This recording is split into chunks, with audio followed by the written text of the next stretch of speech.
será mentira. La primera mentira, ¿se recuerdan, hermanos? Si decimos que tenemos comunión con Dios, pero estamos en tinieblas, mentimos.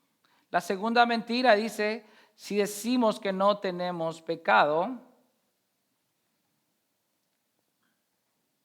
y no amamos a nuestros hermanos, realmente estamos en tinieblas.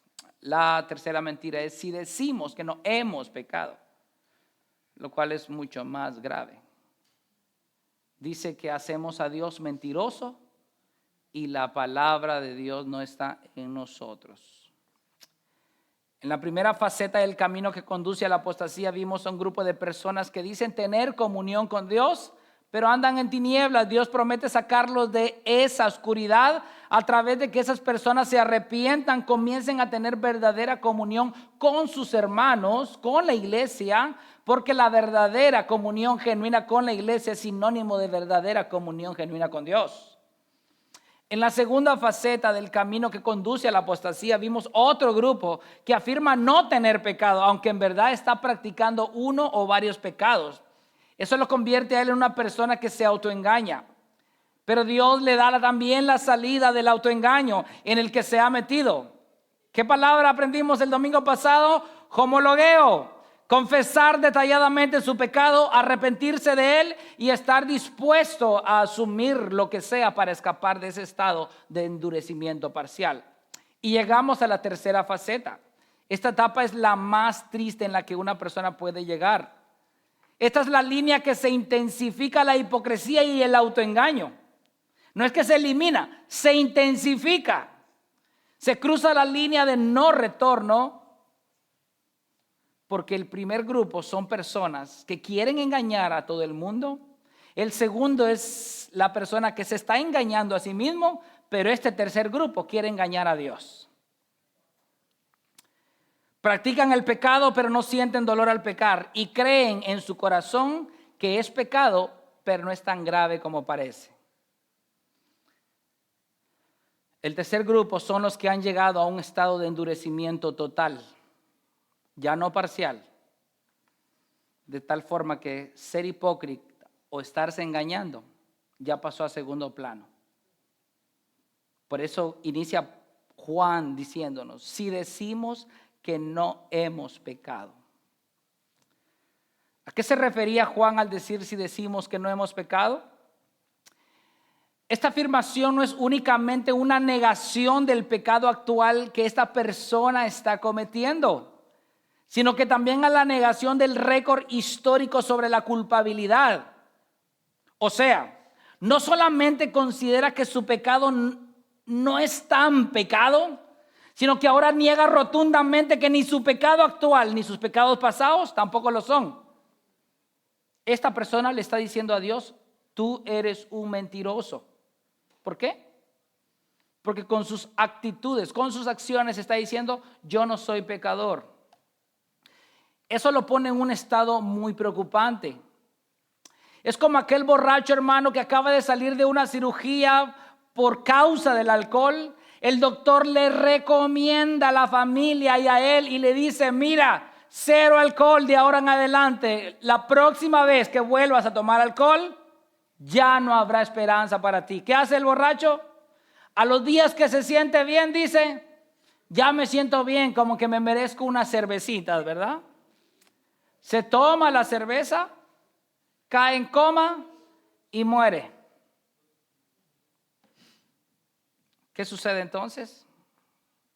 La advertencia ya se le había dado el doctor, pero con sus hechos negó contundentemente la realidad. ¿Sabe qué negó el borracho? Negó primero el conocimiento del doctor, ¿verdad? Los doctores no estudian en balde. Pero 2, también negó las evidencias de las radiografías y todos los exámenes que los médicos le habían hecho. Lo negó también. Y 3, que es lo peor, negó la evidencia más clara que tenía, el vicio que lo había llevado al borde de la muerte. Lo mismo sucede con estas personas que han cruzado la línea de no retorno. Fueron expuestos a la verdad del evangelio. Dejaron en cierto modo su vida pecaminosa. Empezaron a mostrar cierta piedad ante el mundo que los rodea. Pero como ese cambio no proviene de Dios, sino de un vago razonamiento, llega el momento en que se sienten bien consigo mismo y dicen tal como el borracho, como que ya me cae bien unos cuantos pecaditos por aquí. Ya me he santificado demasiado, ya llevo 3 años santificándome, como que un pecado no le hace daño a nadie. Y como hemos venido observando a la luz del contexto, vemos un descenso de piedad con el primer y segundo grupo. De manera que aquí no estamos hablando de personas del mundo que nunca han escuchado el evangelio, sino de personas que han afirmado haber oído el evangelio y que ese evangelio los ha transformado y vivieron vidas piadosas mientras duró la emoción. Repito, vivieron vidas piadosas mientras duró la emoción, pero que ahora le han dado la espalda a Dios y le han abierto los brazos al mundo. Mire cómo los llama Pedro. Segunda de Pedro 2, 20 al 22. Porque si después de haber escapado de las contaminaciones del mundo, ¿por qué se puede escapar una persona de las contaminaciones del mundo? Fácil, por el conocimiento de nuestro Señor y Salvador Jesucristo. El ser expuesto a la palabra de Dios te ayuda a que tú escapes de las contaminaciones del mundo, pero eso no basta. Luego dice, de nuevo son enredados ¿en qué? En los mismos vicios anteriores y son vencidos. Ahora aquí está el resultado. Su condición postrera viene a ser peor que la primera. Peor. El apóstol Pedro dice contundentemente que esas personas les hubiera sido mejor nunca, ni siquiera haberse llamado cristianos, en pocas palabras. Verso 21 al 22. Pues hubiera sido mejor para ellos no haber conocido el camino de la justicia, que habiéndolo conocido, apartarse del santo mandamiento que les fue dado. Les ha sucedido a ellos, según el proverbio verdadero, el perro vuelve a su vómito y la puerca lavada vuelve a revolcarse en el seno. Por eso es que el estado es peor. Cuando un perro se come su vómito, perdón que esté diciendo esto, hermano, pero lo dice Pedro aquí y yo tenía que investigar. No es que se está alimentando, al contrario, los desechos se los está comiendo y está empeorando su situación. O sea, aquella persona que abandonó su pecado, porque ni modo, pues escuchó un sermón bíblico, escuchó que debía abandonar ciertos pecados y que hay que abandonarlos porque ni modo, es pecado, Dios castiga. Pero como no fue un cambio inherente, luego vuelve a probar otra vez esos mismos pecados. El problema está que él piensa o ella de que simplemente pues no está pasando nada, pero su vida espiritual está cayendo en un estado peor que el primero. El apóstol Pedro categóricamente está hablando de esas personas que escaparon por un tiempo de las contaminaciones del mundo, pero nuevamente esas actividades pasadas los vuelven a vencer, pero no solo una vez, sino que los dominan a tal grado que le abren la puerta a otros pecados mayores. Por eso resultan cometiendo pecados que en el pasado ni por su mente pasaban. ¿Usted no se ha dado cuenta de esas personas? Yo hace 30 años no había cometido este pecado, hoy ¿por qué lo estoy cometiendo? Jamás había cometido cierta actividad y ahora ¿por qué sí? Tal vez porque estás apostatando y no te has dado cuenta. El peligro de eso es que su corazón está tan endurecido que a pesar de que ellos son conscientes de que evidentemente ahora cometen pecados peores que los de antes, aún siguen negando que son pecadores y que en realidad no es pecado lo que ellos hacen. Jesús mismo lo mencionó. Mateo 12, 43 al 45. Cuando el espíritu inmundo sale del hombre, pasa por lugares áridos buscando descanso y no lo halla. Entonces dice: volveré a mi casa. ¿Se da cuenta? Usted es morada. Usted, mire, todos nosotros, la Biblia nos llama como moradas, como casas. Ok, en usted o habita el Espíritu Santo o lo opuesto al Espíritu Santo. No hay casas vacías. ¿Qué dice el Espíritu? Entonces volveré a mi casa de donde salí, y cuando llega la encuentra desocupada, barrida y arreglada. Ahí está aquel que empezó a descontaminarse del mundo por la palabra, por el mensaje, etcétera. Entonces, en cierto modo, está barrida, desocupada y arreglada. Entonces va y toma consigo otros 7 espíritus más depravados que él, y entrando moran allí, y el estado final de aquel hombre resulta peor que el primero. Así será también con esta generación perversa. ¿Sabe a quién le dijo el Señor Jesús esto? Aquellos que dijeron que él estaba expulsando demonios con el poder de Belcebú. Y después, esos mismos con los escribas le dijeron: haznos una señal, demuéstranos que tú eres el ungido. O sea, son personas, escribas, fariseos, conocedores de la palabra de Dios, hacedores de la palabra de Dios, maestros de la palabra de Dios, a quienes el Señor le dijo que la blasfemia contra el Espíritu Santo no tiene perdón ni en este siglo ni en el venidero. Así que tanto el apóstol Pedro como Jesús estaban hablando de personas que han sido testigos del poder transformador del Espíritu Santo, pero por su amor a su pecado han cruzado la línea de no retorno. Tal vez usted preguntará: ¿cómo es que el pastor considera que el tercer grupo son apóstatas? No. Necesitamos ver el contexto. ¿Se acuerda que el segundo grupo Juan dio una solución? ¿Se acuerda del primer grupo? Juan le dio una solución. ¿Cuál era la solución del primer grupo? Tener comunión, ¿verdad? ¿Cuál era la solución del segundo grupo? Confesar, ¿verdad? ¿Y por qué en el versículo 10 Juan termina abruptamente? Hace a Dios mentiroso y su palabra no está en nosotros, y cierra el argumento. Por eso es que estamos hablando de apóstatas aquí. Por 2 elementos claros que menciona el apóstol Juan. Número 1, está diciéndole a Dios mentiroso con sus acciones. Y número 2, la palabra de Dios no está en él. ¿Por qué el apóstata ha cruzado la línea de no retorno? Bueno, porque el problema de hacer a Dios mentirosa, hermano, yo les pregunto, ¿el Espíritu Santo es Dios? ¿El Padre es Dios? ¿El Hijo es Dios? ¿Usted sabe cómo se le llama atribuirle algo a Dios que no pertenece a Él? Ok, ¿por qué Jesús le dijo a los fariseos y escribas: ustedes han blasfemado contra el Espíritu Santo? Porque le atribuyeron al Espíritu Santo obras de Satanás. ¿Verdad? ¿Quién es el padre de la mentira? Entonces, cuando con mi actitud y mis acciones, yo nunca voy a decir Dios es mentiroso. Eso no va a pasar nunca, hermanos. No, dejémonos de cuentos. Son nuestras acciones las que hablan, no lo que sale de nuestra boca. Pero cuando mis acciones le quieren comunicar al mundo que Dios es mentiroso, eso se llama blasfemia.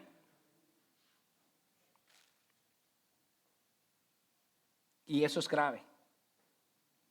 Recordemos que la blasfemia contra el Espíritu Santo no tiene perdón ni en este siglo ni en el venidero. Ese pecado de blasfemia se llama incredulidad. ¿Por qué? Porque los fariseos, los escribas y todos los que estuvieron en contra de Jesús fueron testigos oculares de que Jesús acababa de liberar a un endemoniado, y todavía encima de eso le dijeron que él había sacado ese endemoniado con poder de Belcebú y que querían una señal todavía. Eso se llama incredulidad. Cuando la persona no quiere ver lo evidente. Qué terrible eso, ¿verdad, hermanos? Es como que ahorita nosotros pintemos este edificio de color rojo, ¿verdad? y venga por acá X hermano y diga, ay, qué bonito el color blanco les quedó el edificio. Todos así como que, ¿what? Hermanos, usted es, ¿cómo se llama? Daltónico, ¿verdad? ¿Usted es daltónico o qué? Mire, el edificio está color rojo. No, es blanco, blanco. Y ya lo llevamos a una clase de colores y les enseñamos cómo se ve el color rojo. Y sale de este lugar diciendo, ellos dicen que es rojo, pero para mí es blanco. Ese es el pecado de la incredulidad. Dios te demuestra con su palabra tu pecado y dices, eso dice el pastor, pero yo no creo que sea tanto pecado lo que yo estoy cometiendo. Solamente un incrédulo sería capaz de afirmar que una obra divina procede de demonios o esfuerzos puramente humanos. Ahora bien, solamente un corazón no regenerado podría declarar con sus hechos que lo que la Biblia dice explícitamente no es verdad. Y al hacerlo de esa manera caemos en el peor pecado. Argumentar que no hemos pecado, o que no somos pecadores, o que no nos consideramos pecadores. Qué trágico, ¿verdad, hermanos? Ahora bien, la palabra de Dios nos brinda una amplia gama de verdades que destruyen ese argumento para que no te sientas pecador. Algunos argumentan de que todos pecamos, o quién no peca. Yo te digo a ti, que tú hoy no te sientas pecador no significa que no eres. Amén. Para demostrarte que esas personas hacen a Dios mentirosos con sus hechos, es necesario demostrar a la luz de la palabra de Dios el estado anímico de las almas, de todas las almas en el mundo. Hay tres elementos fundamentales que usted necesita saber, ya sea para usted mismo o para enseñarle a alguien más. Número 1, los hombres nacemos en pecado. Número 2, los hombres perseveramos en el pecado. Y número 3, los hombres amamos el pecado. Si usted desconoce eso, hermano, usted nunca se va a sentir pecador, ni nunca se va a sentir necesitado de redención ni de un salvador. ¿Por qué todos los hombres nacen en pecado? Salmo 51:5. Yo nací en iniquidad y en pecado me concibió mi madre. El apóstata sabe esto en su mente, pero no lo sabe en su corazón. Es que usted sabe que la distancia más larga no está de California a Japón, hermanos. La distancia más larga está de la mente al corazón. Esa es la distancia más larga. Así que el apóstata sabe esto en su mente, pero no lo sabe en su corazón. O sea que aún permanece en la oscuridad. Él no tiene problemas en afirmar que todo el mundo peca. Pero ese conocimiento no lo guía a una santificación. Solamente lo reconoce, pero en su corazón cree no ser un pecador. No porque lo diga con sus labios, sino porque lo demuestra con sus hechos. El Hijo de Dios sale de su casa teniendo esa verdad en su corazón, y esa verdad en su corazón lo protege de no caer en un estado continuo de pecado. En pocas palabras, no se jacta de estar en un nivel espiritual que lo convierte en una persona inmune al pecado.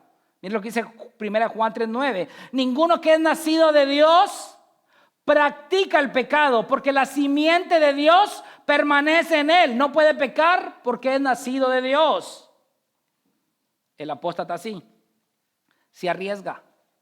Él afirma que no le va a pasar nada, que no va a poder, que va a poder soportar, que es lo suficientemente maduro para salir avante de cualquier situación que lo ponga en peligro de pecar. Y termina pecando. Eso lo lleva a un segundo estado. Los hombres perseveran en el pecado. Eclesiastés 7:20. Ciertamente no hay hombre justo en la tierra que haga el bien. Ojo, el proverbista usó a un hombre justo, y justo no hay ni aún uno, pero usó a un justo para argumentar de que aunque hubiera un justo, no puede vivir y nunca pecar. El verdadero Hijo de Dios va a declarar esta verdad: todos somos pecadores, ¿verdad? A ver, hermanos, ¿todos somos pecadores? Sin embargo, el verdadero Hijo de Dios lo dice para poder luchar activamente todos los días con su pecado, arrepentirse y abandonarlo. ¿Usted quiere saber cómo el apóstata dice todos somos pecadores? Se lo explico.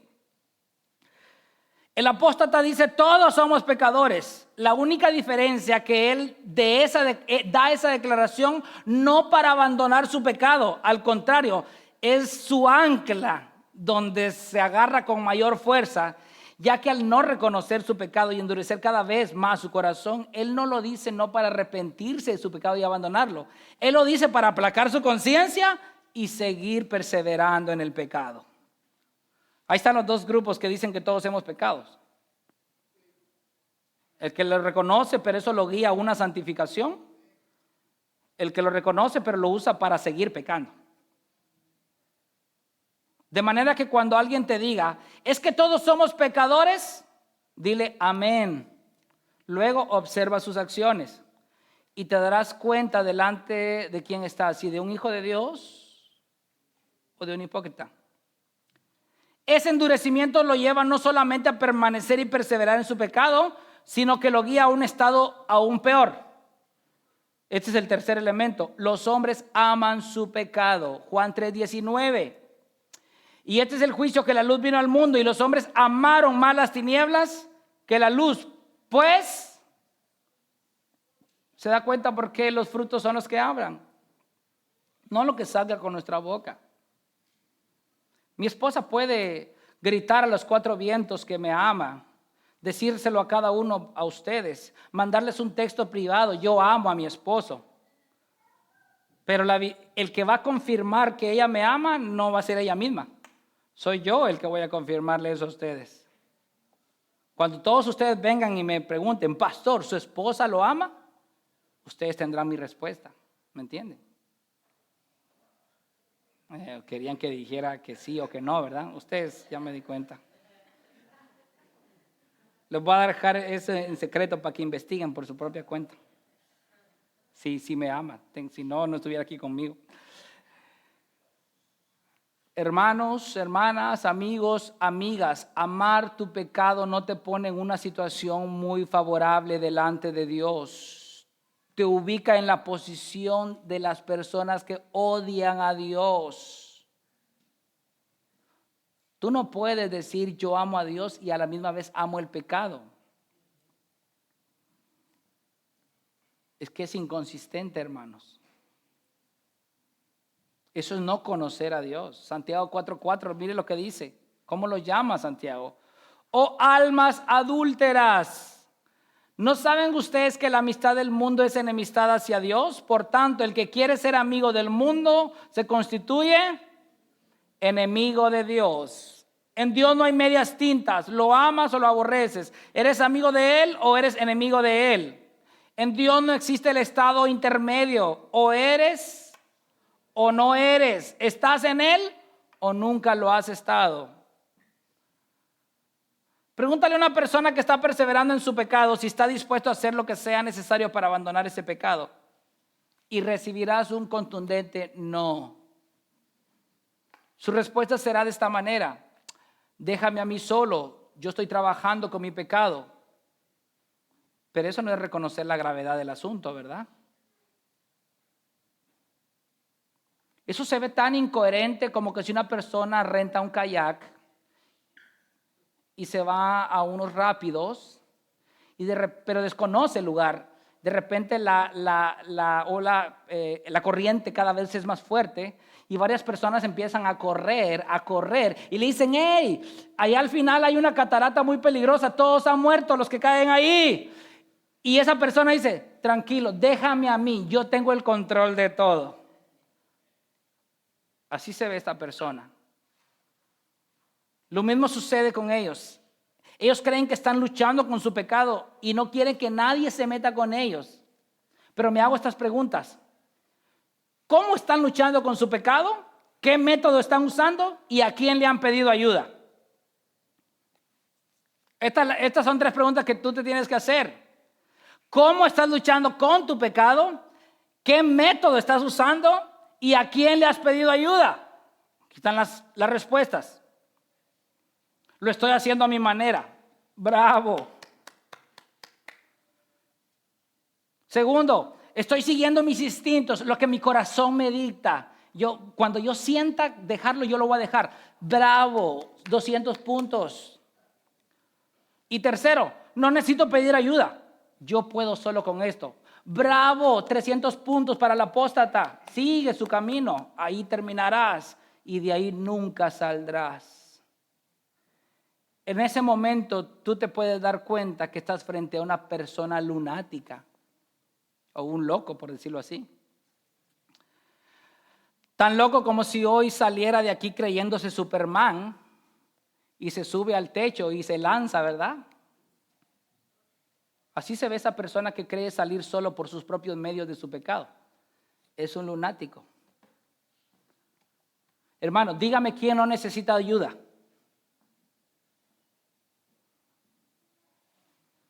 Dígame quién aquí no necesita ayuda. En cualquier ámbito de la vida. Los estudiantes necesitan la ayuda de ¿quiénes? De los maestros. ¿Sin maestros? No hay estudiantes. Las empresas necesitan la ayuda de ¿quién? De los trabajadores. ¿Y los trabajadores necesitan la ayuda de quién? De los empresarios. ¿Y usted cree que para la salvación no se necesita ayuda? ¿O para abandonar su pecado no necesita ayuda? ¿Qué hacemos cuando queremos salir de la situación en que estamos? Si queremos salir de una situación económica para pasar una un poquito mejor, ¿qué hacemos? ¿No investigamos? ¿Lo hacemos a nuestra manera? No, ¿qué hacemos? Ahí vamos, Google, Mr. Google, San Google. ¿Cómo invertir mi dinero? O activos. ¿Qué errores no cometer con las finanzas que obtengo? Ay, ya viene la persona y empieza a aplicarlo, le empieza a ir mejor, paga sus deudas, empieza a comprarse sus cositas y vive una vida mejor estable. Buscó ayuda. Para el pecado también necesitamos esa ayuda, hermanos. No podemos hacerlo por nosotros solos. Si amas a Dios sobre todas las cosas, el pecado que Él odia, tú también lo odiarás. Si no amas a Dios sobre todas las cosas, el pecado que Él odia, tú lo amarás y no harás nada trascendente para exterminar ese pecado. Por ejemplo, alguien que tiene un problema con cualquier adicción y ese problema ya le está acarreando problemas personales a él y sociales. Alguien le demuestra con la palabra de Dios, con la evidencia, con ejemplos y le aconseja cortar de una vez con todas las dichas actividades. Pero el que ama a Dios dice amén.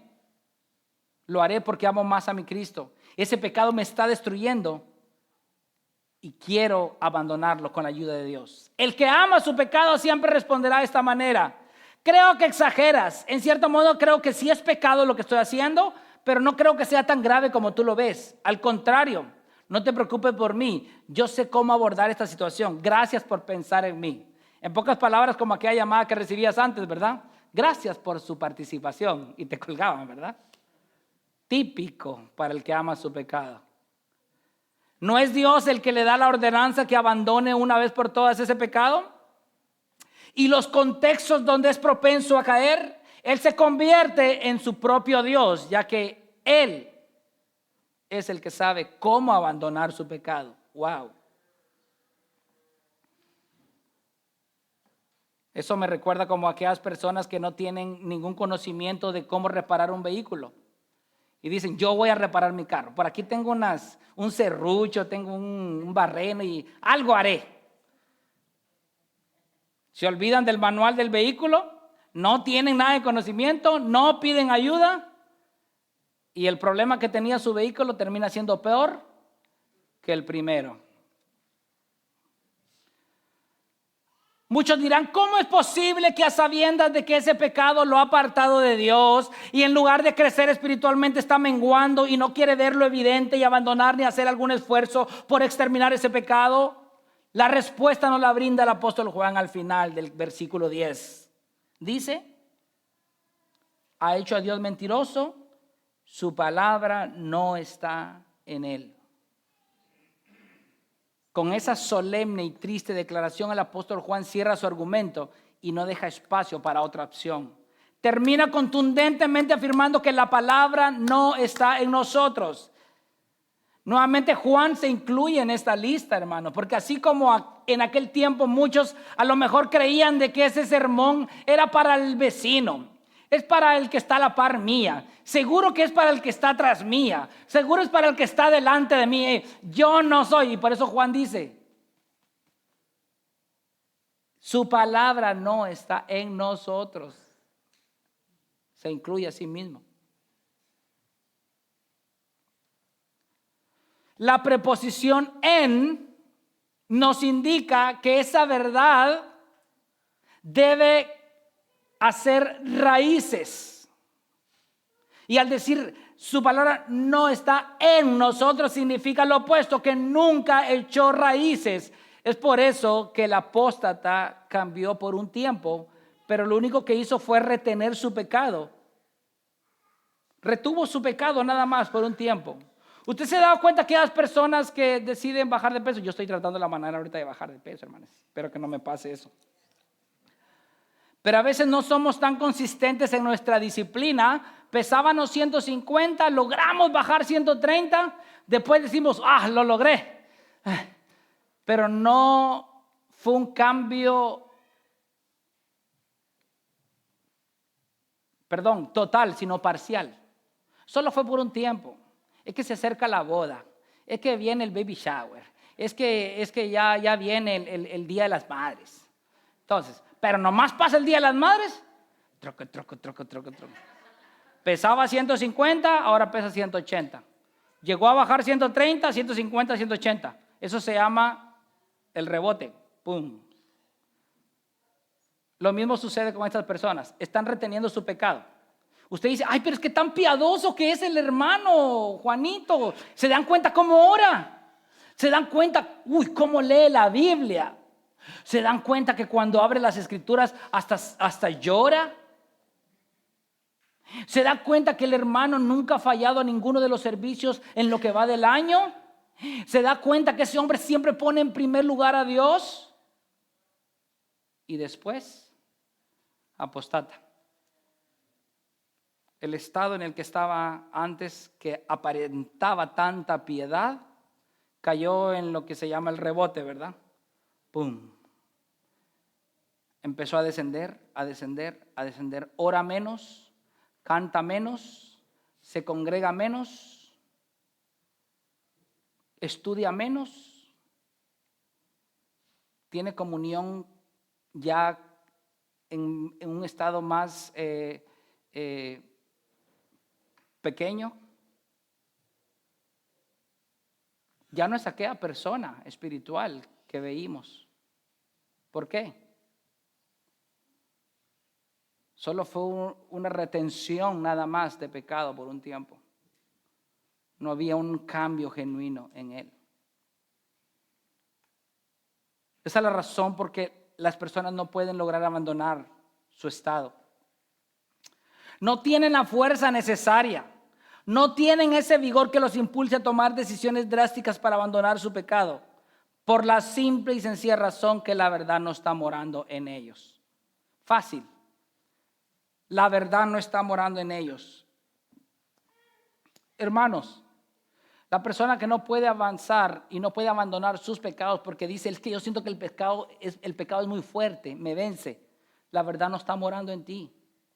Es como que tú llegues a un punto en la autopista y se acabó la gasolina. Y tú llamas a todos los mecánicos, no me arranca, no avanza. Y el mecánico te dice, ya le echó gasolina, no, está en cero, pero no me arranca, señor mecánico. La gasolina es la que le va a permitir a ese automóvil arrancar y avanzar. El Espíritu Santo es el que le va a dar la energía, el vigor y la fuerza a esa persona para abandonar su pecado. Sin el Espíritu Santo es imposible. Hay que nacer de nuevo. Es necesario nacer de nuevo. 1 Juan 5:4. Porque todo el que es nacido de Dios, ¿qué dice? Vence al mundo. Pastor, ¿por qué no puedo vencer mi pecado? Lee 1 Juan 5:4. todo el que es nacido de Dios. Y esa es la victoria que ha vencido al mundo, nuestra fe. Estas personas carecen de la sustancia verdadera, carecen de la esencia divina. Aún están muertos en sus delitos y pecados, porque el que está muerto en sus delitos y pecados, el pecado lo vence con facilidad, ya que carece de esa fe salvadora que lo guía cada vez más a la verdad que es en Cristo, haciéndolo cada vez semejante a Él. Ahora bien, el apóstol Juan tenía temor de esto, porque la mayoría de personas que han apostatado, hermanos, no son personas que llegaron una vez a la iglesia y se fueron. No, fueron personas que cantaron ahí, que permanecieron ahí, que dirigieron ahí, que a lo mejor fueron hasta pastores allí y apostataron. Y ese es el peligro grave de las iglesias. Nunca se van a declarar pecadores abiertos. El apóstata no te dice, ¿sabe qué? Yo ya decidí no creer en Dios. No, él sigue creyendo en Dios, pero a su manera. Se convierten en discípulos de Satanás. Y te doy estos puntos para que lo puedas ver con tus ojos. La característica de un apóstata: conoce la palabra de Dios. ¿Usted piensa que el apóstata no conoce? No, claro. Romanos 1:32, mire lo que dice. Ellos, aunque conocen el decreto de Dios, que los que practican tales cosas son dignos de muerte. Ellos conocen el decreto de Dios. ¿Se da cuenta? Que los que practican esas cosas son dignos de muerte. Pero no solo las hacen, sino que también dan su aprobación a los que practican. Pablo no está hablando de desconocedores de la verdad, al contrario, personas que conocen el decreto de Dios. Sin embargo, como vulgarmente se dice, les vale, ¿verdad? Les importa un comino. No solamente son practicantes de su pecado, sino que también aprueban dichas actividades como si ellos fueran maestros de la verdad.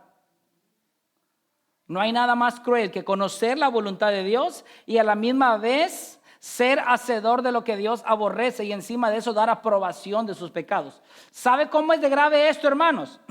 Es como que un hombre aquí dentro de la iglesia fuera maestro y esté cometiendo adulterio, esté engañando a su esposa.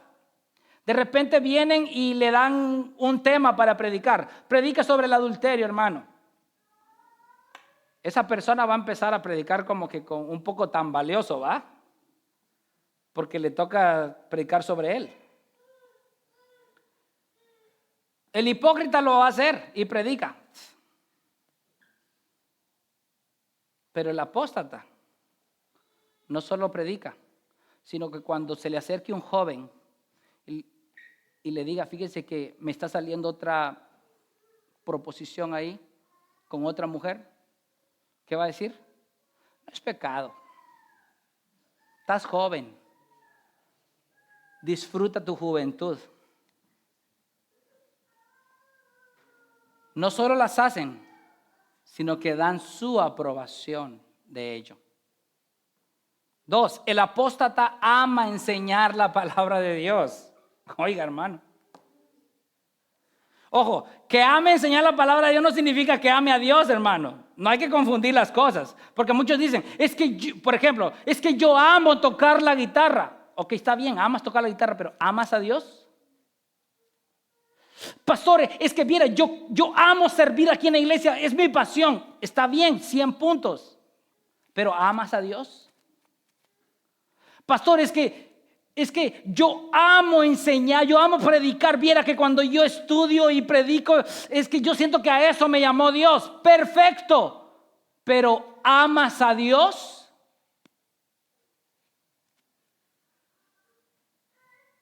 Da igual qué es lo que tú amas en el servicio en la casa de Dios. Si tú no amas a Dios, tu trabajo es en vano.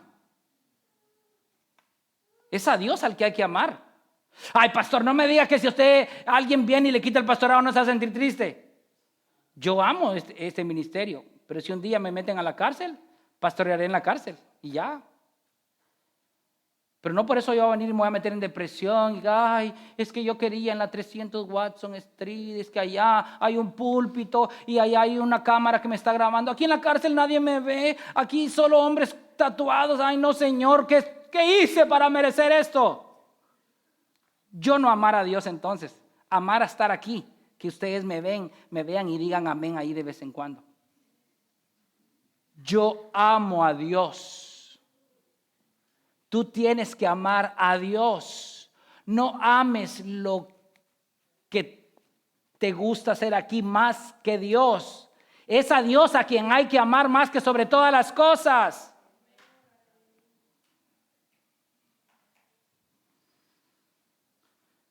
El apóstata ama enseñar la palabra de Dios. Mateo 23:15, traducción lenguaje actual. ¿Qué mal les va a ir, hipócritas? Ustedes van por todas partes tratando de ganar un seguidor y cuando lo consiguen, lo hacen 2 veces más merecedor del infierno que ustedes mismos. Las personas que no tienen la verdad morando en ellos son diestros para enseñar cómo vivir, aunque ellos carezcan del poder divino para hacerlo.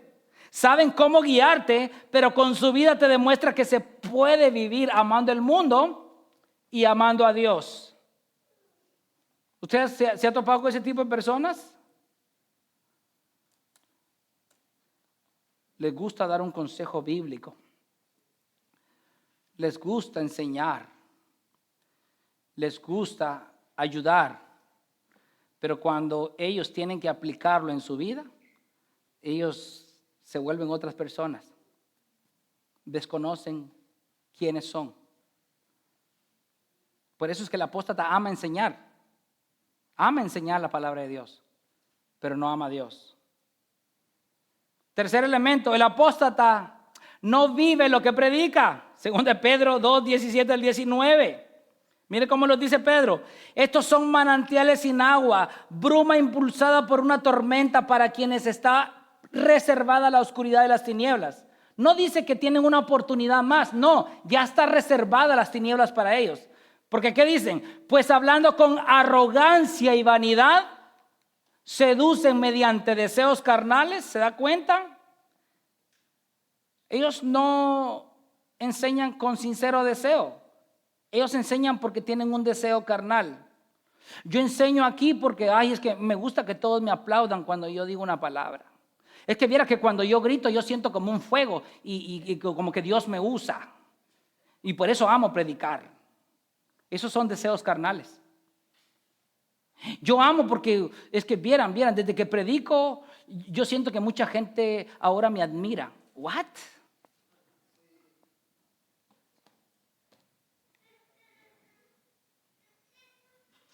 La gloria la tiene que recibir Cristo. Tú debes hacer un trabajo con excelencia, pero la gloria total es del Señor.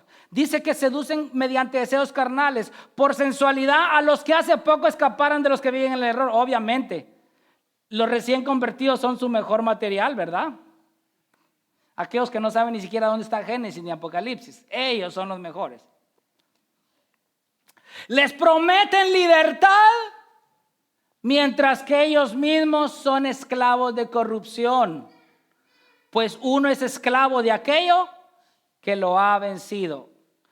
Pedro los llama como personas que hablan con arrogancia y vanidad, porque estas personas enseñan cómo vivir vidas piadosas, pero a la misma vez ellos son esclavos del pecado. Y obviamente su mejor mercadería, porque así lo llama él también más adelante, no se lo voy a decir, su mejor mercadería son los neófitos o los que no conocen, los que tienen poco conocimiento o cero conocimiento de las Escrituras. Ellos son sus mejores seguidores. Como dice el dicho, en la ciudad donde todos son ciegos, ¿a quién hacen rey? Al tuerto, ¿va? Lamentablemente para personas que ya están en este estado de la línea, al final de su primera carta el apóstol Juan claramente dice que ni siquiera podemos orar por ellos, ya que han cometido lo que Juan llama el pecado de muerte. Por último, para el apóstata ya no hay esperanza. 1 Juan 5:16. Si alguien ve a su hermano cometiendo un pecado que no lleva a la muerte, pedirá y por él Dios dará vida a los que cometen pecado que no lleva a la muerte. Hay un pecado que lleva a la muerte, yo no digo que se deba pedir por ese. Si esa persona persiste en incredulidad y ya le demostraste con las Escrituras su pecado y permanece en ese estado, Juan te dice, ya no ores por él. Estás perdiendo tu tiempo. Ese pecado que lleva a la muerte es el pecado de la incredulidad, el pecado de la apostasía, que a pesar del conocimiento de la verdad, con tus hechos lo niegas rotundamente. No podemos estar jugando con el pecado. Si juegas con el pecado no jugará contigo, te destruirá. Debemos estar alerta. Recuérdese lo que dice 1 Corintios 10:12. Por lo tanto, si alguien piensa que está firme, tenga cuidado. Así que si usted hoy se siente firme en el Señor, no le dice el apóstol Pablo, ya la hiciste, acomódate, hijo. Disfruta de tu día, tus movies, tus vacaciones. No te involucres nada en las cosas de Dios porque ya estás firme. No. El que considera estar firme debe de cuidar de no caer. La traducción lenguaje actual lo dice. Por eso que nadie se sienta seguro de que no va a pecar, pues puede ser el primero en hacerlo, ¿verdad? Así como Dios abre puertas que nadie puede cerrar, también Él cierra puertas que nadie puede abrir. Hubo alguien en el pasado, hermanos. Un pueblo sufría de opresión. Dios levantó a un hombre llamado Moisés para que pudiera libertar a ese pueblo de la opresión. Ese hombre, Moisés, se presentó ante el hombre más poderoso de la historia en aquella época, el faraón. Pero el faraón endureció su corazón y no quiso dejar salir al pueblo de Israel. Al inicio de Éxodo 7:14 en adelante, ya Moisés y Aarón habían intentado por más de 2 meses convencer a Faraón que dejara ir a Israel antes de que vinieran las plagas. Pero Faraón seguía endureciendo su corazón y les puso más carga y trabajo a los israelitas. En Éxodo 7:14 al 24, el Señor le dijo a Moisés que el corazón de Faraón era terco. Se vino la primera plaga, pero cuenta que el corazón de Faraón se endureció y no liberó al pueblo de Israel. En Éxodo 8:1 al 15, Moisés y Aarón vuelven a presentarse ante Faraón por segunda vez. El faraón persistió y da inicio a la segunda plaga con ranas. El faraón le ruega a Moisés que detenga esa plaga y prometió dejar libre al pueblo de Dios, como aquel, ¿verdad? Cuando comete un pecado y se dio cuenta que si cometió un grave error, dice, hoy sí prometo que voy a cambiar, sí, lo prometo. Lo mismo hizo Faraón. Pero dice que cuando Faraón vio alivio, nuevamente endureció su corazón y no escuchó la voz de Moisés y no dejó ir al pueblo. Éxodo 8:16 al 19, por tercera vez se presenta Moisés con Faraón y dice que él endureció su corazón por tercera vez y se dio inicio a la tercera plaga de piojos. Éxodo 8:20 al 32, Moisés vuelve a presentarse delante de Faraón para advertirle que si no deja libre al pueblo de Dios, vendrá una cuarta plaga de mosquitos o moscas. Faraón, asustado por la plaga de moscas, le vuelve a prometer otra vez a Moisés que esta vez sí dejará libre al pueblo de Israel. Cuando cesó la plaga de moscas, Faraón dice que por cuarta vez volvió a endurecer su corazón y no dejó ir al pueblo. En Éxodo 9:1 al 7, Moisés se presenta ante Faraón por quinta vez para que libere al pueblo. Da inicio la quinta plaga con la muerte del ganado. Faraón observó que solo el ganado de los egipcios había perecido. Sin embargo, por quinta vez Faraón volvió a endurecer su corazón y no dejó ir al pueblo de Dios. En Éxodo 9:8 al 12, Dios le ordena a Moisés que se presente por sexta vez frente a Faraón. Da inicio a la sexta plaga, que son los tumores. Lamentablemente en este punto Faraón ya había cruzado la línea de no retorno. Al verso 12 dice que el Señor endureció el corazón de Faraón. En las primeras 5 plagas, Y los 2 meses anteriores, Faraón estuvo endureciendo, jugando con Dios de que si hoy sí me aparto, hoy regreso al pecado, hoy sí voy a cambiar, hoy no cambio, hoy aquí, jugando con Dios, ¿verdad? Qué bonito. Como Dios no me ha destruido, no le sé. Hoy sí me arrepiento, hoy sí van a ver que voy a buscar a Dios de corazón. Lo empieza a hacer por 1 mes, 2 meses, después se vuelve a apartar. Entonces Dios dice, yo no soy juguete de nadie, chavo. Hoy yo voy a endurecer tu corazón. Y ya nadie lo va a poder ablandar. En la 6ª plaga dice, y el Señor endureció el corazón de Faraón. Éxodo 9, 13, 35 da inicio a la 7ª plaga. Dice que se endurecieron los corazones ya no tanto de Faraón, sino también hasta de sus siervos. Wow. Éxodo 10, 1 al 20, 8ª plaga de langostas que acabaron con todas las cosechas. El Señor endureció el corazón de Faraón. Otra vez dice ahí claramente, el Señor endureció el corazón de Faraón. Éxodo 10, 21 al 29, 9ª plaga de tinieblas. El Señor endureció el corazón de Faraón y no quiso dejar ir al pueblo. 10ª plaga, la muerte de los primogénitos. El Señor volvió a endurecer el corazón de Faraón y no dejó ir al pueblo. Faraón echó al pueblo de Israel de Egipto, pero como su corazón estaba endurecido por el Señor, pronto se arrepintió de haberlos dejado ir. No se arrepintió de los pecados de que cometió, se arrepintió de haber dejado ir al pueblo de Israel. Lo siguió hasta el mar y aún estando ellos en medio del mar, las aguas se juntaron nuevamente y todos los egipcios perecieron, incluyendo el Faraón, a quien se le había dado muchas oportunidades y las menospreció a pesar de ser testigos de las maravillas de Dios.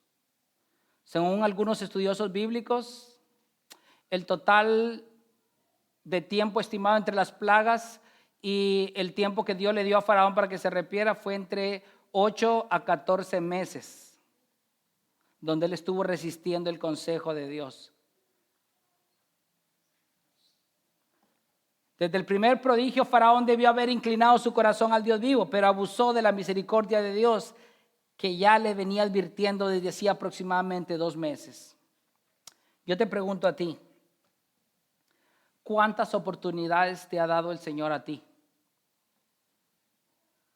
A Faraón le dio 14 meses y no quiso arrepentirse a pesar de ver los milagros prodigiosos. Así que eso nos enseña que aunque tú puedas ver descender fuego del cielo o resucitar un muerto, eso no cambia. Eso no cambió a Faraón. ¿Cuántas veces has endurecido tu corazón como Faraón? ¿Cuánto tiempo más vas a esperar para tomar la decisión de una vez por todas para seguir a Cristo verdaderamente? ¿Qué quieres esperar? ¿Qué más hace falta? Muéstrame, dime, ¿qué más hace falta? ¿No crees que ya es mucho el abuso de la paciencia de Dios? ¿No crees que hemos abusado de la paciencia de Dios, la cual Él nos la ha otorgado por pura gracia? ¿O quieres llegar a la línea donde Él te diga, ¿sabes qué? Mi misericordia tiene un límite. Y hoy soy yo el que voy a endurecer tu corazón. Y cuando Él cierra, ya nadie abre. Aunque escuches al pastor MacArthur resucitar de entre los muertos y predicar el mejor sermón del mundo, ya nada podrá hacerlo. Es hoy. Puede ser que algunos en este lugar ya han apostatado de la fe. Te escucha cruel, hermano, pero es la verdad.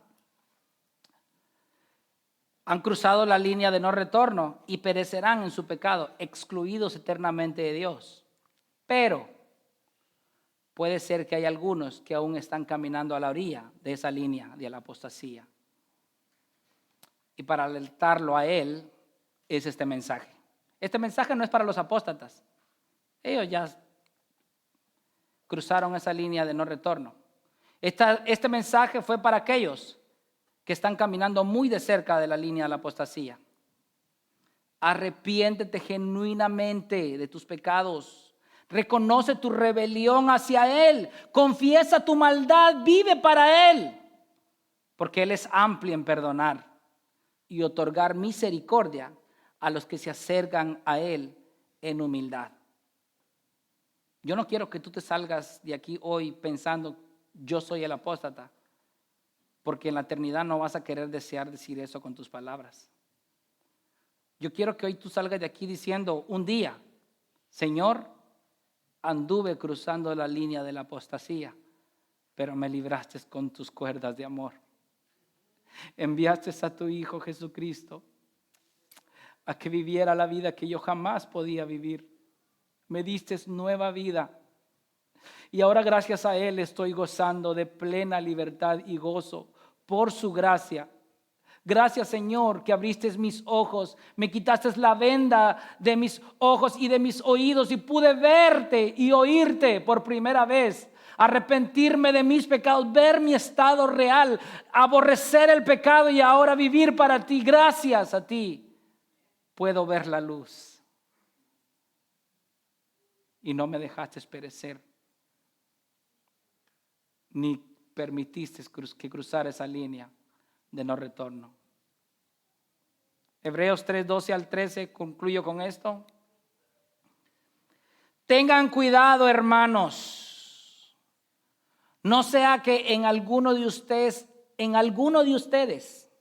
¿se da cuenta? Los apóstatas siempre van a estar entre nosotros. Que en alguno de ustedes haya un corazón malo de incredulidad. ¿Para qué? Para apartarse del Dios vivo. Antes, exhórtense los unos a los otros cada día, mientras todavía se dice hoy. No sea que alguno de ustedes se da cuenta que no dice que va a endurecer él su corazón. ¿Qué dice? Sea endurecido. Ya no es de él, es Dios.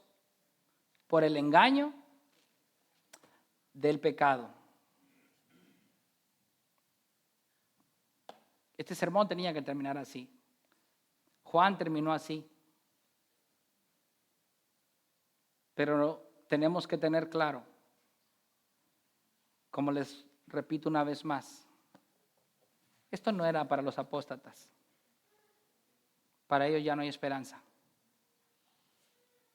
Es para aquellos que si nos vimos identificados, que vamos caminando muy de cerca de esa línea tan peligrosa, nos arrepintamos hoy y vivamos realmente en arrepentimiento y fe al Señor, viviendo vidas que lo honran y lo glorifican a Él. Que a Él sea la gloria. Padre, te doy gracias, Señor, porque tú nos has brindado, Señor, la oportunidad.